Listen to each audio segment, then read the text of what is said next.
All right. Assalamu alaikum. Thank you so much for coming out again. Sorry you were a little bit late. Thank you so much for your patience. The Palestinians are known as the Sabirin. So I recognize that and I respect that. So Jazakallahu khairan, and it's something all of us need to learn from. But I'd like to introduce, I have two students. They have Marla and Ariel this month. Last time we had Paige and Xavier. So we have two students that continue to work with the different communities. We're going to begin, inshallah, and we're going to start a little bit with talking about trials in the pediatric population, children, and then we're going to go into the specialty topic everyone requested. So, and this is Dr. Ala. Y'all met her last time. Yes. كيفكم؟ إن شاء الله الكل بخير. زي ما قالت الدكتورة سارة إنه راح نبدي إنه موضوعنا راح نبدي بالتجارب السريرية قبل ما ننتقل للموضوع الأساسي اللي هو توحد عند الأطفال أو فرط الحركة عند الأطفال. فراح نتكلم قليلاً عن التجارب السريرية، كيف الأطفال يدخلوا تجارب سريرية وهل هم في أمان؟ هل الأهالي يوافقوا إنه يدخلوا تجارب سريرية؟ Alhamdulillah. Okay, so let me ask, how many people think clinical trials are safe for children? كم واحد إذا ترفعوا ايدكم يفكر إنه التجارب السريرية الأطفال إذا أوكي أو بأمان فيها أو تحبوا إنه يدخلوا في تجارب سريرية؟ How many people? مين معه ومين ضد؟ Nobody? Okay, nobody. We have a total zero. Okay, maku bil Arabi. Okay, let's go to the next one then. So let's talk about trials. So they are different if you have a child and an adult. They're quite different. Can a child give permission to participate in something without or receive therapy without their parent knowing? برأيكم هل إنه الأطفال يقدروا إنه يدخلوا أي تجارب سريرية أو ينطوا أي معلومات عن نفسهم بدون موافقة الأهالي؟ Okay, 10 years old. إذا عمرهم 10 سنوات. Okay, 15. Yes, okay. So you're going through it. Okay, share it. Share what you're saying. So, went to the psychological medical clinic at Children's Hospital, and I was there to fill out his information. And to my surprise, that he could not be under my account where they have the Epic account. It's like where they have all their lab work and everything. They told him that he could have his own account. How old? He's 13, actually. Oh. Yeah. Oh, I'm going to have Hiba talk. Hiba will talk about that. Okay. That's where Ashna? This is Children's Hospital. Okay. It's with the LCMC connection where they have all their files. And so usually when you have your file, you're the parent would have your children under your account. But he had to have his own account with his own password and ID. Without your consent? Because it happened to my kids and they are LCMC too. Actually, I had to be with them till one of them is 18. They kicked me out of the account. This has just happened this year. Oh, where he had his own account and it was by the psychological medical. Okay, so what do you think might be the reason they wouldn't do it for 9? 13 is kind of younger than I thought. That's why I said 15. Why do you think that's happening? Isn't it because of all that gender that? Yeah, that and what therapy can children receive? And here the word children is someone younger than 18. Okay. الأطفال هنا عادة يعتبر طفل أو غير ناضج كل واحد أقل من 18 سنة. So what? They have an abused problem or something. Yeah. So there's patient confidentiality. Also, they can get birth control without the parent knowing. 13? 15 definitely. 15 yes. إنه الأطفال حالياً عمر 15 خصوصاً للنساء أو even الأولاد يقدروا يأخذوا منع الحمل بدون موافقة الأهالي. Right, and they can get tested for HIV, hepatitis C, chlamydia, gonorrhea without the parents knowing. Yep. And the doctor doesn't need to tell the parent. What do they tell the child? Oh, anytime you have something, of course, the doctor immediately tells the child. So this is different than our culture, huh? يختلف منا. Yes, يختلف منا. But so I want you to know that this concept is not unique for children giving consent is not unique for clinical trials. But in clinical trials, the child it has to be the parent's permission if they're less than 18. So clinical trials are more strict. التجارب السريرية بالأعمار تختلف عن زي ما تفضلتي إنه 13 وله his own account، بس بالتجارب السريرية لازم يكون 18 إنه هو يوافق إنه يدخل على التجارب السريرية، أقل من 18 لازم موافقة الأهالي. So yeah, it is different. So actually clinical trials are more strict. مهم. Now there's two types of consent. There's the child, does the child have to agree? So you have, you know, la samahta Allah, you have a 10-year-old who has leukemia and there's a leukemia trial. Does the child have to agree if everything else failed? Let's do this, you know. Does the child have to agree to be in the trial if the parents want to try it? Without their consent you mean؟ Yes. إذا الطفل لا سمح الله عمره 10 سنين وصار بسرطان الدم اللي هو اللوكيميا، هل إنه يقدر ينطي موافقته بدون موافقة الأهالي؟ يعني احتمال إنه في تجارب سريرية بدهم يعملوها على هذا الطفل. The هل parent. إنه الأهالي لازم توافق أو he can do it by We himself؟ hear they think they should. بدون موافقة الأهالي؟ Yeah, I think they need to agree on something because it's his body Okay. that's going to be in a lot of pain. Right. So why would he want to go through it if he doesn't want to go through it and his parents do? So there's a lot of court cases like Yeah. this. Okay, so age 10, no. It becomes an issue of autonomy, as in who makes decisions about your body. Usually the conversation begins around 15 or 16. Mhm. That's kind of sad though. I mean, like I can understand in some ways and like trying medicine or something, but like this is kind of still a baby's life. I So mean, so for consent, that's a good point. The word consent. What's like, the it's gonna word? be hard on the parents. I'm not going to say it's going to be easy.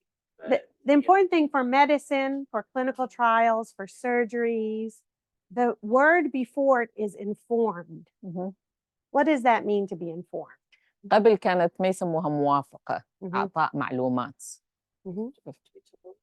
To be told, yeah. Yeah, well, informed means the person has to have the ability, has to have to take in the information. Yeah. يعني يكون عقلياً ونفسياً يقدر إنه ياخذ المعلومات، تنطي المعلومات. فكانوا قبل يسموها إعطاء المعلومات مش موافقة، هسه إنه لازم تكون موافقة. فconsent information تختلف. Yeah, and Dr. Hiba just came in. We're going to do the clinical trial first, and then we're going to circle back. So can a child make an informed decision at 10 years old? No, right. So that's any type of consent. A broad scenario because a lot of children with cancer and like, you know, they know the pain, they know what they're going through. So for me, in that scenario, they would more likely be informed. They would be able to communicate, no, okay, I don't want this pain anymore. I've done pushing myself. I mean, if we see that a lot of times with adults, I think a child knows, a kid, yes, just playing around, doesn't really understand. Yes, but if he's actually going through it and he's been going over and over through that, I think he would be more informed than a child that's just right. recessive, you know. I can understand, but the 10-year, even Islamically, not just, I mean, the age of being of accountability in Islam is what age? إنه ناضج ولا لا؟ Islam, what is the age? No, no. When are you required to start praying? Well, 7, and then it's generally around puberty, but it doesn't, you know. So even 10 years old is, even Islamically, we don't consider that they're accountable for their decisions. Like you inform them, but you don't enforce them, for example. Right. Yeah. So this is the key is they have to be able to give the information. They have to be able to understand the information. So if we look at it, yani, from the Muslim standpoint, or even from the scientific standpoint, the issue about informed consent starts around 14 or 15. Before that age, it's the parent is doing something called assent. Means I ascend over them and give my permission. فقبل هذا كانت إنه الاختلاف بين إعطاء المعلومات أو الموافقة على المعلومات تختلف، فكانت في سن مثلا 14 إلى 15، بس هلا صاروا يستخدموها إنه يسموها مش consent ولا information consent، إنه كانوا تسيطري على القرار تاعك وتاع الطفل. So assent is like فوقهم, above them. Okay, so it's interesting. It's a good conversation though, huh? It's a good, okay, let's go to the next slide. So, and if you're going to put a child in a trial, let's say I'm going to go in a trial for diabetes. I'm an adult. We won't reveal my age, but I'm an adult. And the trial is for 3 years to see if I lose weight and my sugar comes under control. Now at my, well, okay, I'm going to be 50. So at my age, do you think that how long, so, and they're going to follow me for 3 years. Do you think they have to keep asking me after on year 4, year 5, year 6, or when the trial ends, it's ma salam? So إذا واحد يدخل التجارب السريرية بعمرها مثلا أو 18 فما فوق، لسه على موضوع السكر، إنه يدخلوا تجارب سريرية، مش قد راح ينزل وزنهم، مش قد راح يتعدل سكرهم، ورا ما تخلص فترة التجربة السريرية 2 أو 3 سنين، هل أهل البحوث لهم حق إنه يظلوا يرجعوا يسألوها شنو وضعك الآن؟ زاد وزنك، سكرك استحسن؟ So actually, they don't have to follow you. If you're an adult, when the trial ends, it's over. قانونيا ما لهم يعني مو إلا لازم يروحوا follow you. Yeah, but for children, if you put a 4-year-old in and it's a 3-year trial, do you think something can happen to that child at not at past age 7? We might see something at age 9, age 12. Yeah.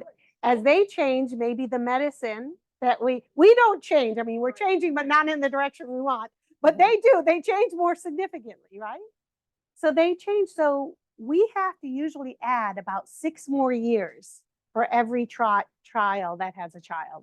So the study, how long we follow them for safety, is usually 6 years longer than the trial. So بالأطفال يختلف، إذا كان أقل من 18 سنة بعد ما تخلص التجربة السريرية 1 أو 2 لازم يظلوا يراقبوا الطفل إلى حد 6 سنين فما فوق، لأن الطفل يتغير جسمه 9 سنين 10 سنين راح يتغير، مش نفس الناضج 18 فما فوق خلص جسمه ثبت، فما مو إلا إنه يرجعوا يسووا مراقبة، بس بالأطفال يظلوا 6 سنين بعد ما تنتهي التجارب السريرية. So how do y'all feel about that information? Do you think it's a bit more safe to enroll a child in a trial, knowing that they're going to be followed longer? بما إنه راح يظلوا يراقبوهم ورا 6 سنين، هل تتوقعوا إن التجارب السريرية أوكي للأطفال؟ لا. Moo okay? Okay, moo okay. Let's keep going. So let's talk about what different trials might be. So here it is, usually 6 years. We could go to the next one. But now let's ask about specific type trials. What if your child has asthma and they have to take 2 inhalers a day? But now there's a trial and the trial says they only have to take 1. Would you consider that for your trial? إذا الشخص There's no catch. They reduced from 2 to 1. 2 to 1. So that's a good question. Why would the drug companies combine it into 1? Why, from a child or an adult perspective? Why? It's easier, and they're more likely to do it consistently. That's the catch. The catch is before they go, they have to prove there's benefit to the patient. And so an argument for that would be we're reducing how many things they have to carry in their pockets, and but convenience leads to patient outcomes though. Like the fewer pills you have to take a day, Yeah, most of the time you're going to do better. Huh? No, everything's equivalent. Let's say it's the same drugs, but now they combine them. So if they're 2 studied drugs and now they're just combining them, you would do it. Okay. Who else? You want to turn that? إذا أحد التجارب السريرية عن طفل عنده الربو الرئوي وكان ياخذ علاجين خلال اليوم وجمعوا هالعلاجين بعلاج واحد، بدهم يعملوا تجربة إن علاج واحد يكفي لهذا الطفل أو لا. توافقوا على هاي التجارب السريرية ولا لا؟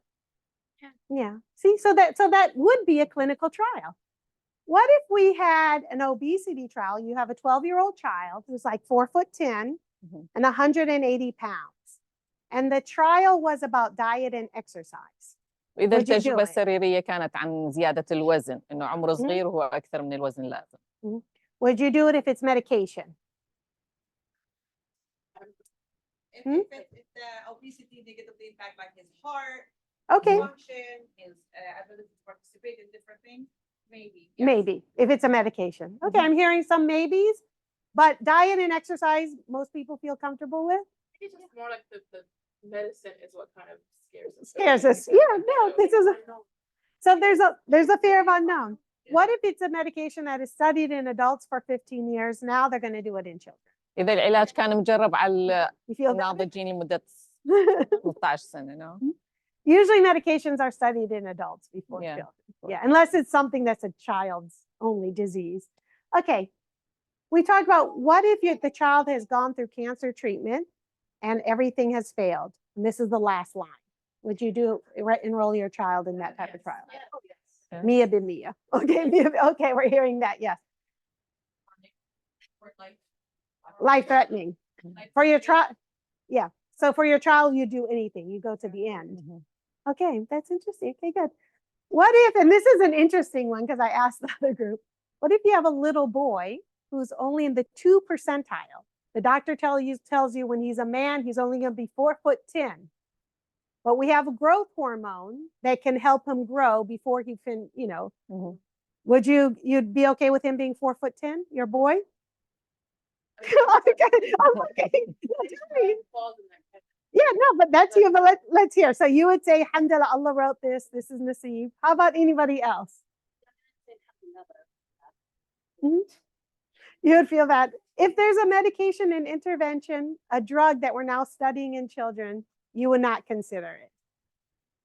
Grow. Grow to the normal percentile. To grow to the normal. We're yeah. not taking a kid that's going to be 5'10" and adding 2 inches. Mhm. We're taking a kid who's 4'10" and adding Yeah, adding. 4 or 5 inches.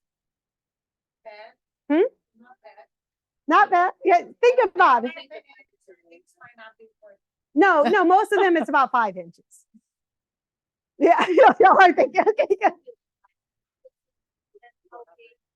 Yeah. Then 5'5" and okay. And especially hormone medicine, not like. The hormone concerns. Growth hormone is what we have in our body. So children Yeah. who are small don't have enough. Mhm.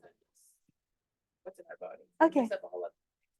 So that's very interesting. Now I have another. So there's a new, so there, how has anybody, I don't know, you don't have to tell me, but there's being a pharmacist, there's lots of ADHD meds. I mean, so when we open so we put all of our medication actually in a safe this large, okay? All those type medications. The first 3 rows are all different types of ADHD meds. So there's a lot of ADHD meds, right? And so you have a child, they've been tried on this one, now there's a new one out, now there's a new one out. Would you try another one that's in the same class? So ADHD, I'm saying yes. Well, actually, who is the Adan? We'll wait for a Oh, second. that's Yeah. all. Mhm.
Alhamdulillah.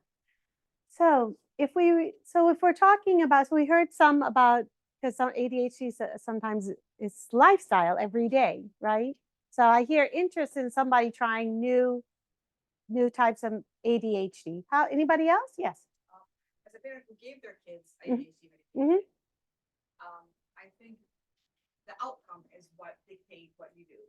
Depending on what they could say the outcome is. Yeah. So like I have a son who was on the patch for Mhm. 20 years because it was easier to use. Right. Then when he hits middle school, there's start warning out there that it might in boys develop breast. Okay. So we stopped it and he said, I don't want anything else. Okay. He decided not to have anything else. So his school outcome was not as he graduated high school with a diploma, but he was not into studying. He was just like whatever. So I made him make that decision, but now I'm like, I probably should have did something different. Okay. Well, you can't look back. Alhamdulillah, I mean, it's what, but yeah, I agree. At that time, the side effects was a concern for me. A concern for you. Yeah. Right. But like my daughter right now, she's on it. She's a senior and she takes it and but I had to try a couple of other medications before we got to the right one that had the only side effect is like her not eating during the day. Right. But others had her bite her nails, pull her hair, stuff. But I had to try a couple because I knew she needed this medication to succeed. So I tried a couple of them. You tried that. And I think parents think about outcomes, and a sense of success and social integration is very important. And they consider that as well. So I think that's important.